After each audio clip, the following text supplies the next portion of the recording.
Canada Creek Ranch, 2009, Memorial Day weekend. So I'm hiking through the woods and I come up on this little trail that goes up to a natural gas well. So I hike up, and right as I peek over the trail I can see the body of this elk. So I try to slowly move up on him here. He hears me take a step finally and kind of runs off. See, the trail's just got some brand new grass growing in the middle of it, rocks on either side, and some leaves, so I'm trying to step lightly so as to not scare the elk while still trying to keep the video camera fairly close on him. Elk usually kind of take the 5-step dash like they're going to run away. They always stop, they always turn back and look at you. Looking at this elk, you can see that his antlers are in velvet, which means that they're still growing. You can see his fur's kind of rough and tough. He's just shedding his winter fur. And I guess I really like the shot of this leaf, because it came down off the elk onto the leaf. Pretty nice elk right there. So I can get up on it.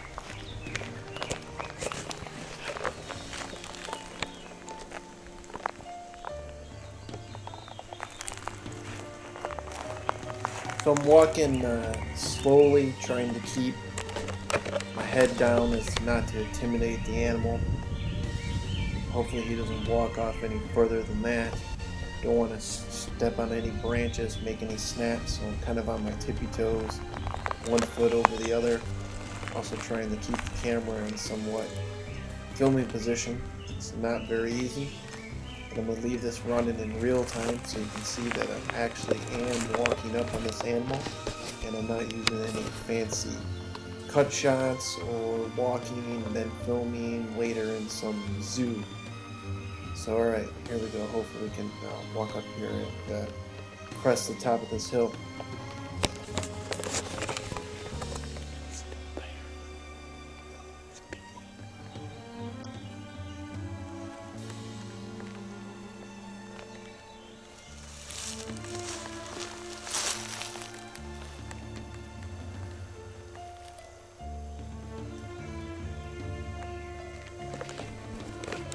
In the early spring here, these animals move on to these gas wells or just open areas because that's where the sunlight's hitting most direct, and it's growing a lot of green grass or clover that they can feed on. So they'll spend their days and nights in the woods, and then in the evenings around 5 o'clock or so, they'll come out onto these grasslands to feed. It's just a great opportunity. Come across one to see a beautiful animal out here.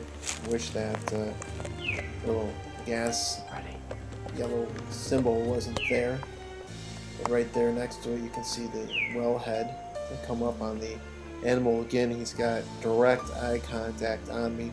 He's following me, so I'm just going to take a little bit of time to let him be reassured that I'm not there causing him any trouble.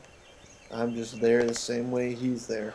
Eventually he's going to gain confidence with me being around, and he'll just go back to feeding and I'll go back to filming.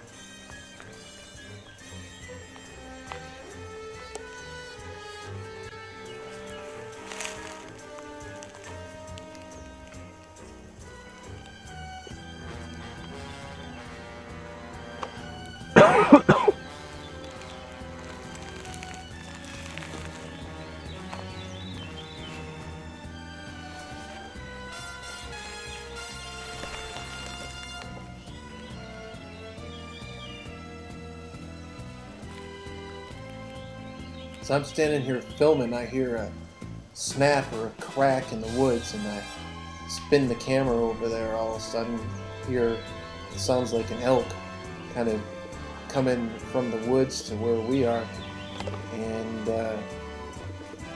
evidently as I turned the camera, boom, there he was, huge elk, even bigger than the one that I was looking at previous. He just walked right out, didn't even seem to care that I was there. I noticed he had a collar on him. Michigan State ran a program in conjunction with the DNR, collared a few of these animals that were in the woods, and they kind of tracked them. Some of those collars still remain on the animals. They're built so eventually they'll just fall right off. This one doesn't seem to have fallen off yet.